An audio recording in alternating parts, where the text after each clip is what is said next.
Modern consumer-focused economies have followed the business cycle since industrialization. The business cycle is the observed cycle of economic expansions during periods of high employment, consumption, and consumer confidence, followed by contractions during the same said periods. These occur every 7 to 10 years, and some economists have added that these cycles occur within larger cycles of that last decades or even centuries. Fortunately, most economists will also point out that, despite some temporary setbacks, these cycles tend to trend upwards as economies grow over time. That's all fascinating, but is the modern economic pattern a bug caused by human nature? Or is it a feature of the systems we built that provide us with some kind of benefit?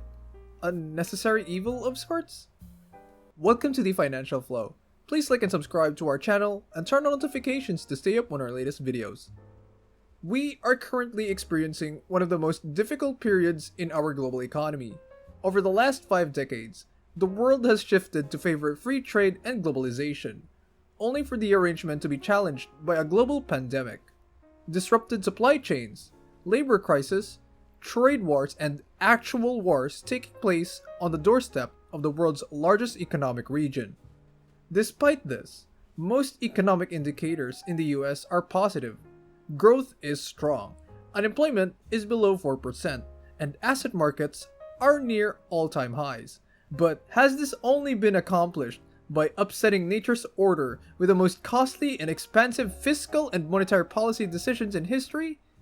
Is this a new era in which serious downturns caused by genuine economic hardships can be avoided with piles of cash? Or is this just all postponing the inevitable and potentially making it worse later on? Most of you are probably familiar with the forces of supply and demand. Prices are determined by the quantity supplied and the quantity demanded, and prices in turn determine how much of a good or service is supplied and demanded. Because of this reciprocity, markets tend to form an equilibrium in which supply meets demand and everyone is happy. If supplies increase or demand decreases, prices fall. If demand increases or supply decreases, prices rise. Economists can use aggregate figures to apply this logic across entire nations. Economists use the terms aggregate supply and aggregate demand to describe the total supply of goods and services in an economy, as well as the total consumption of those goods and services. Economic growth can be achieved by increasing either of these factors, but in order to achieve long-term economic prosperity, both must be increased simultaneously. Assume an economy develops a new manufacturing method that makes building everything much easier. That economy will then be able to produce more items, increasing aggregate supply. Increasing supply without increasing demand would result in more goods and services being consumed, with the added benefit of lower prices, but deflation, as it is known, is not long-term sustainable. Economic growth caused by rising demand without rising supply is also possible, albeit unsustainable in the long run. Satan's economy distributes 1,400 checks to all of its citizens, which means that everyone has more money, can buy more items. This raises overall demand.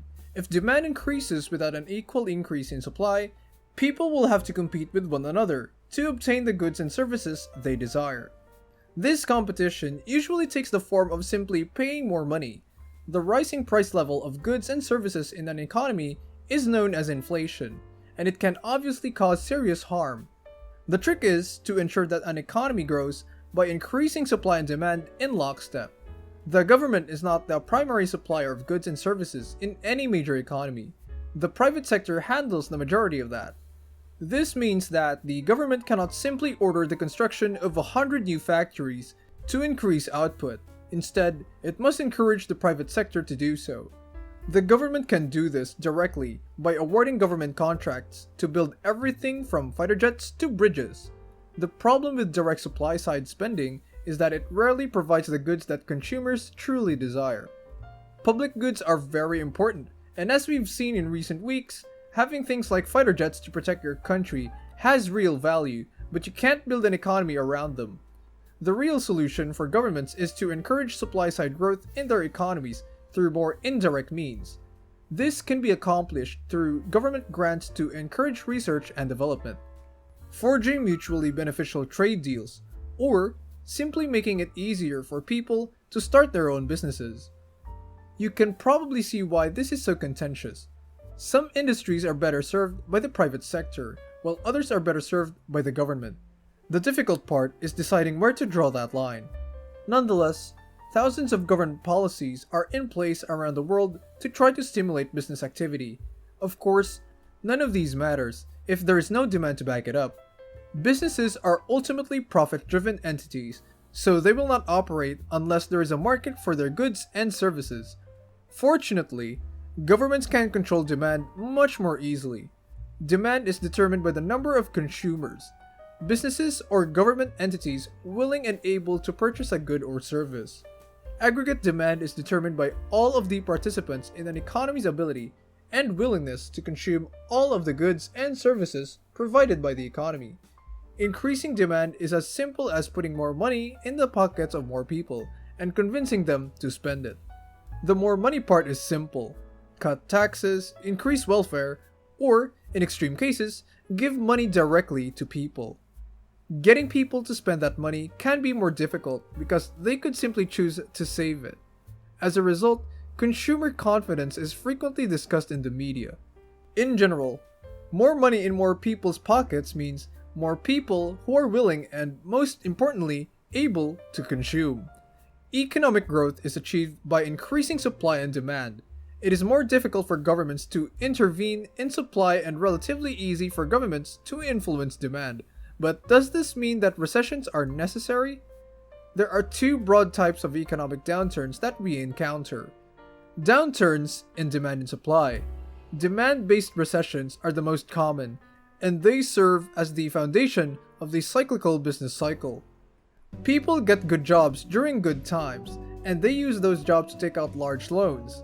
Loans to buy a lot of things, and the companies that make those things use the revenue to give back to the community.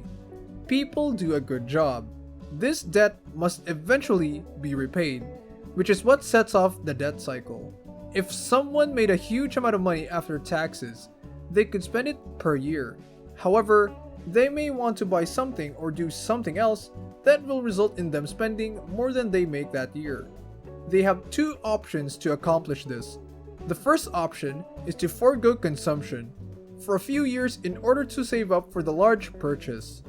Economists will observe a significant increase in consumption for the given consumer, followed by a period of consumption below their household income level as they repay this loan. When a few people begin to tighten their belts in order to repay their debts, company revenues fall and those businesses are forced to lay off workers. Add to the fact that even people with jobs would be hesitant to incur new debts during a time when all of their coworkers are being laid off, and you can see how this can quickly spiral out of control. Governments can intervene in this cycle by pumping money into the system to compensate for falling household incomes and consumer confidence. For decades, counter-cyclical monetary and fiscal policy has been used to smooth out the debt cycle. While these cannot be eliminated, they can be smoothed out to make recessions less severe at the expense of making less extreme. The other type of economic downturn, the obvious issue now is inflation.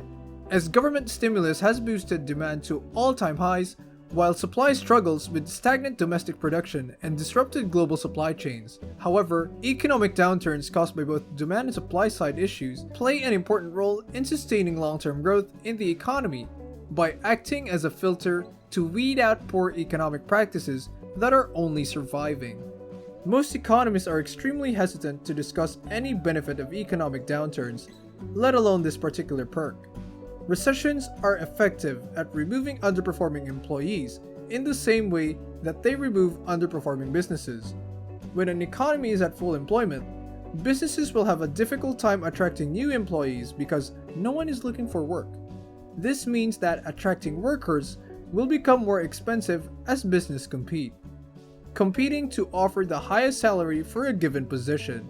It also makes it more difficult to fire bad employees because a bad employee is often preferable to no employee. Economists use a model known as the non-accelerating inflation rate of employment. The higher the employment rate, the higher the inflation rate, as the increased cost of salaries and unproductive workers is passed on to consumers. This is exacerbated by increased aggregate demand from the same households that will demand higher wages.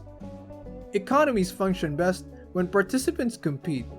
Businesses compete against other businesses for a limited pool of customers and investors, and workers compete against other workers for well-paying jobs. An economy in which consumers must compete for the honor of being able to purchase consumer goods and businesses must beg workers to stay will inevitably result in higher prices and lower productivity. Economic downturns are unpleasant, but they serve an important purpose. It informs people about what's wrong and points out problem areas. Thanks for watching. Don't forget to leave a like and subscribe to our channel for more content like this. Have a good one.